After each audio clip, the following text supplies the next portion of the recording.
Salve, salve nação alvinegra, começando mais um vídeo aqui no canal John do Timão. Então se você for novo, já se inscreve pra gente bater a meta de 85 mil inscritos. Conto aí com a colaboração de todos, deixa o seu like, tá? Ative o sininho de notificações para ficar por dentro de todas as novidades. E vamos pra cima, sigam o John lá no Instagram, tá? Temos aí bastante novidade lá no Instagram também, já segue o John por lá, tem as demais redes sociais aqui embaixo para vocês na descrição.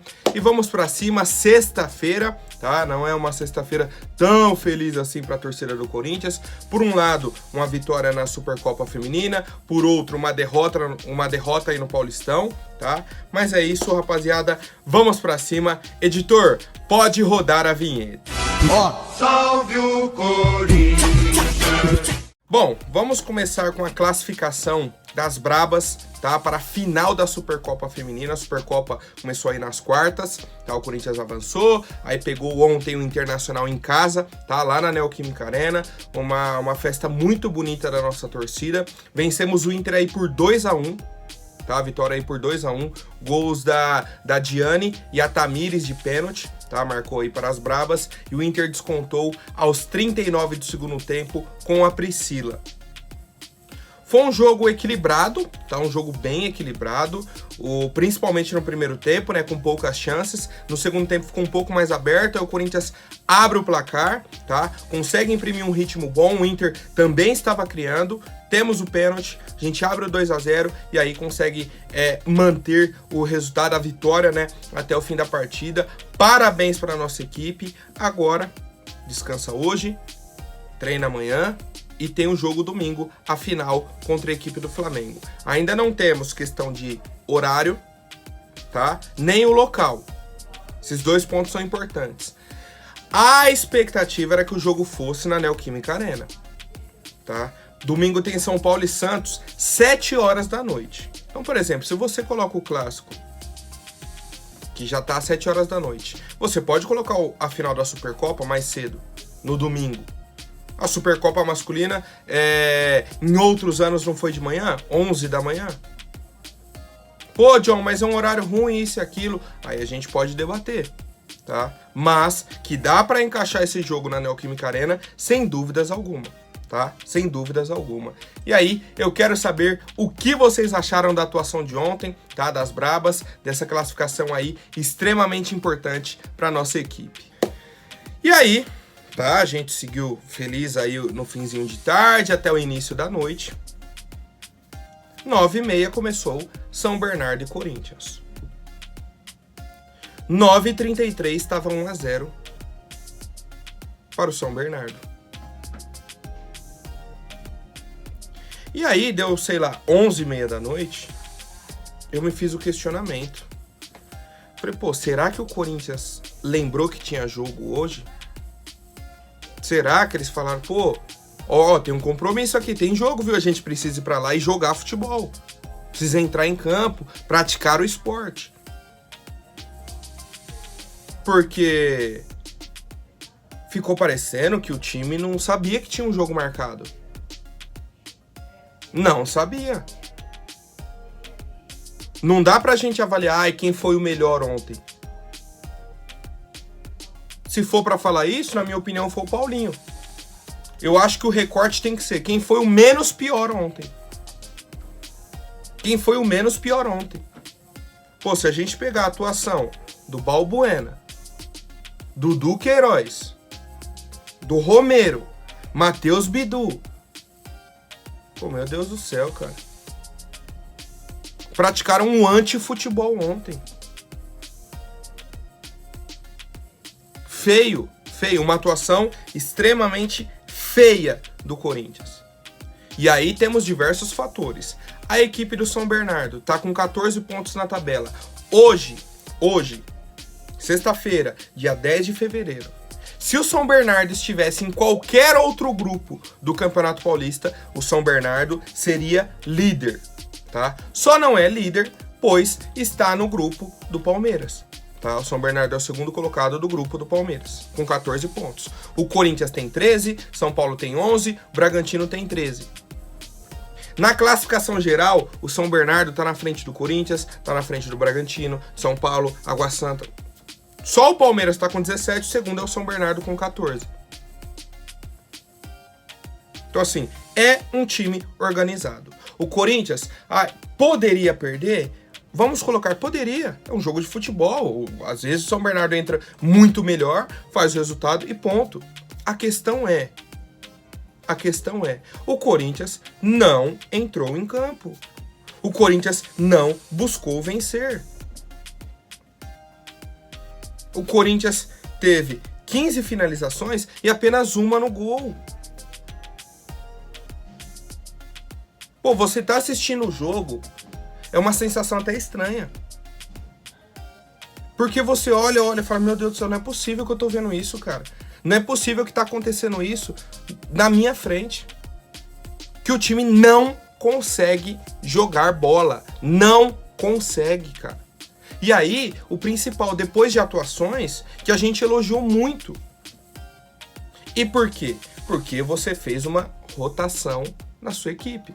Você tirou o Renato Augusto, você tá sem o Yuri Alberto, acabou o time. Acabou o time. Você tirou o time, não tá jogando em casa, primeiro ponto. Não tá jogando em casa, tá? Se não tá em Itaquera ou no Morumbi, já não tá em casa. Tirou o Corinthians de casa, já perdeu qualidade. Você tirou o Renato, parece que acabou o time. Parece que acabou o time. Aí me vem o Fernando Lázaro, tá? Depois na coletiva, ele falou, ó, o nosso elenco tem peças. Não temos hoje um time titular. Queremos ter opções. Grupo com 16, 17 titulares. Aí eu te pergunto, a gente tem isso? Não tem. A diretoria tá vendo que não tem. O Fernando Lázaro tá vendo que não tem. A comissão tá vendo que não tem. Esses 16, 17 titulares. E o discurso é, não vamos contratar agora.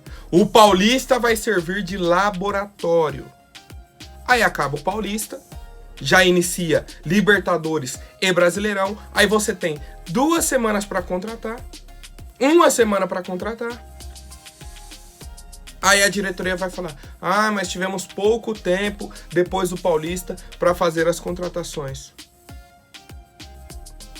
Começou o jogo, a bola cai no pé do Balbuena, ele vai quebrar, entrega a bola no pé do Léo Jabá e derruba o Léo Jabá. O Léo Jabá rouba a bola dele na frente dele e o Balbuena faz o pênalti. 1-0 para a equipe do São Bernardo. Começa o segundo tempo. Por onde que o São Bernardo vai atacar? Pelo lado do Matheus Bidu e pelo lado do Balbuena. Um contra-ataque que você vê a recomposição do Corinthians é feio, cara. É feio. Vem o cruzamento, o cara tá sozinho dentro da área para finalizar. 2-0. Melhor chance do Corinthians foi um cabeceio do Bruno Mendes e uma finalização do Paulinho que pegou no travessão. Isso que São Bernardo mandou uma bola na trave também e finalizou assim, ó, 3, 4 vezes, passaram raspando o gol do Corinthians. Pô, John, então na última rodada você falou que o time tinha ido muito bem, agora ninguém mais presta? Não, não é que ninguém mais presta. Tem alguns jogadores que, meu Deus... esqueci de falar. Tá, eu tinha falado aí Balbuena, Matheus Bidu, Romero, falei do Juliano e o Duqueiroz. Juliano e Duqueiroz, meu Deus do céu, cara. O Juliano, se tá só ele de armador, o time não funciona. Se tá ele com o Renato, ele é um cara que ajuda muito. A partir do momento que você coloca o Juliano de titular para ele armar o time, acabou. Não existe armação, tá? E aí eu quero saber a opinião de vocês. Cara, é muita coisa, é muita coisa, é muita coisa. O Balbuena pode retornar para a Rússia, tá? Não precisa renovar o empréstimo dele. Mas aí, para você fazer isso, você tem que ir no mercado atrás de outro zagueiro. O que a nossa diretoria vai fazer? Vai esperar o Balbuena sair para ir ver no mercado qual zagueiro que está livre. Tá? Eu tenho certeza disso, eu tenho certeza. O Matheus Bidu é o segundo jogo dele, mas já tem torcedores já pegando no pé do jogador, tá? E por incrível que pareça, com essas atuações do Matheus Bidu, parece que o Fábio Santos é o melhor lateral esquerdo do Brasil. E a gente sabe que não é. Hoje, não é. Com as atuações que ele vem tendo, não é. Ele vem fazendo feijão com arroz. Aí a gente consegue trazer um lateral que não tá conseguindo fazer o feijão com arroz. Muito por conta também da falta de oportunidade, falta de ritmo. Não sei. Tá? Mas o Duqueiroz foi titular praticamente em todas as partidas. Ele foi mal praticamente em todas as partidas. O Romero completou 30 jogos sem fazer um gol com a camisa do Corinthians. Contando a passagem anterior dele e essa de agora. 30 jogos para um atacante. E aí? Que time é esse titular com 16, 17 jogadores? Eu não sei, cara. Eu não sei. Enquanto não trouxer uma contratação, um cara para ser banco do Renato Augusto. Enquanto você não der uma oportunidade pro Caetano na zaga. Enquanto você for trazer uma peça de reposição e não trazer um cara competitivo, não vai dar, cara. Não vai dar. Sai o Yuri, entra ou o Júnior Moraes ou o Romero. Fica difícil, cara. Fica difícil. Quero saber a opinião de vocês. Bom, e o Fagner tomou o terceiro amarelo, tá? Vai ser desfalque aí no jogo de domingo contra a Portuguesa. Temos aí o Rafael Ramos, né, no banco. E aí o Fagner retorna contra a equipe do Palmeiras no derby quinta-feira que vem. Falei já sobre a classificação, né? O Corinthians está com 13 pontos. O São Bento perdeu também na rodada, né, pro Santos, se mantém com 9. O Ituano venceu, foi a 6, tá? E a Ferroviária está com 4 pontos na tabela. O Corinthians segue aí com a diferença de 7 pontos para o terceiro colocado, né, para se classificar para o mata-mata, e de 4 pontos para o segundo colocado, para a gente manter a liderança do grupo. Certo, rapaziada? Vamos falar aí de mercado da bola. O Bruno Mendes, tá? É um assunto que a gente vem falando aí já há alguns dias, do interesse do Inter e tudo mais. No momento, as conversas vão dar uma esfriada, tá? Por quê? Os empresários do Bruno Mendes são do Uruguai, que é o país do atleta, tá? E aí eles já falaram para a diretoria do Corinthians, ó, a gente não consegue nesse momento para o Brasil para negociar a renovação, mas já vamos marcar a viagem para o mês de março, certo? Então tem um tempo aí tranquilo, um mês, né, praticamente, para essa viagem.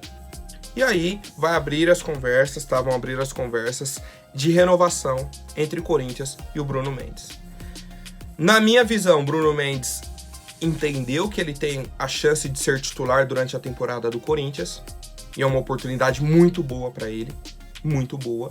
Então acho que nessa questão de o atleta quer ou não quer, eu acho que o Bruno Mendes vai querer, tá? Não teremos problemas nesse sentido. Acertar um valor bom, porque ele é um jogador de 23 anos, que a gente pagou 18 milhões de reais e a gente quer vender agora por 30. Só que a gente pagou 18 em 70% e queria vender apenas 50%. Ou seja, o valor dele praticamente duplicou. Praticamente duplicou, tá? Então assim, é um jogador que se valorizou, é um jogador jovem e é um jogador com muita qualidade. A renovação dele vai ficar para março. Daqui até março não teremos avanços, tá? Ou retrocessos nessa situação aí de renovação do Bruno Mendes. E também acho que não teremos problema, tá? Assim espero e quero saber a opinião de vocês, família. Bom, família, e agora a última novidade, tá? Que não é tão novidade assim, que eu já falei para vocês há um bom tempo, na época que começou aí o Sul-Americano. O Real Madrid está de olho no Robert Renan, tá? Isso é um fato. O presidente lá, o Florentino Pérez, tá de olho nele, viu no Sul-Americano, viu algumas partidas aqui do Corinthians. O Corinthians negociou com o Zenit na negociação aí do Yuri Alberto. Enfim, hoje o Robert Renan é atleta do Zenit. Qual que é a informação que o Kaique Silva, tá, um dos setoristas aí do futebol brasileiro, trouxe? É que depois do Mundial de Clubes, tá, que encerra agora no final de semana, o Real Madrid vai fazer uma proposta oficial ao Zenit, tá, pelo Robert Renan. Ex-Corinthians, destaque da seleção sub-20. Até aí, tudo normal. A gente já sabia da qualidade do Robert Renan, um zagueiro canhoto, um zagueiro de apenas 19 anos. O que me surpreendeu, segundo o Kaique Silva, os valores giram em torno de 40 milhões de euros. 40 milhões de euros. Eu acho que é um valor assim muito alto. Muito alto mesmo. Se a gente for colocar aí o euro a 5, tá? Certo? Um euro valendo 5 reais, tá arredondando para 5. Dá 200 milhões de reais. Um jogador, um zagueiro.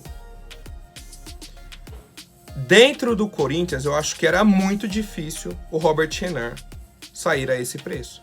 Pô, John, mas o cara nem jogou pelo Zenit, já teve essa valorização, só foi para a seleção sub-20, o que ia mudar, No mercado brasileiro é muito difícil você fazer a venda de um zagueiro a 40 milhões de euros. É simples, é só puxar o histórico. Qual zagueiro que saiu a esse preço? Nenhum. Ah, mas não pode ser o primeiro? Pode, mas eu acho muito difícil, tá? Não acho que o Robert Renan sairia a 40 milhões de euros aqui do Corinthians. Mas ele não sairia pelo preço que foi lá pro Zenit. Se a gente pensar que o Yuri veio a 12 milhões e meio de euros, a gente mandou o Robert, mandou o Duqueiroz, deu uma porcentagem, passou um valor do Ivan. Vocês entendem? Que é uma situação assim, cara, que é surreal. Cada vez mais fica nítido de que o Corinthians fez um mau negócio pelo Yuri Alberto. Não que o Yuri seja um mau jogador, não, muito pelo contrário. O Corinthians precisava contratar o Yuri. Só que o modelo de negociação, os jogadores envolvidos, não favoreceram o Corinthians. O Zenit saiu muito no lucro. Se, por exemplo, o Zenit olha agora e fala, não quero nem utilizar o Robert Renan, vou vender. O Real fala, proposta lá, vamos colocar aí 30 milhões de euros. Pô, não tá bom pro Zenit? Não tá bom? Já vai ter o Duqueiroz, já pegou um valor do Ivan e perdeu 50% do Yuri. Se o Corinthians revender o cara, eles ganham. Tá? Então, assim, é uma situação, cara, que a gente olha e fala, pô, não é possível. Que só a gente aqui desse lado que tava vendo, que o cara tem qualidade, que o cara ia vingar, já estava jogando bem, tinha potencial de uma venda enorme pro futebol europeu, mas pros dirigentes, não, pô, envolve aí na do Yuri, que é o melhor que a gente tem para fazer hoje, tá? E aí, vamos aguardar, tá? Pelo menos aí até a semana que vem, ver se chega essa proposta aí de verdade do Real Madrid, tá? Os valores exatos pra gente fazer uma avaliação. Fechou, família? Tamo junto, por hoje é isso. Amanhã eu volto com mais novidades. Um forte abraço e vai Corinthians!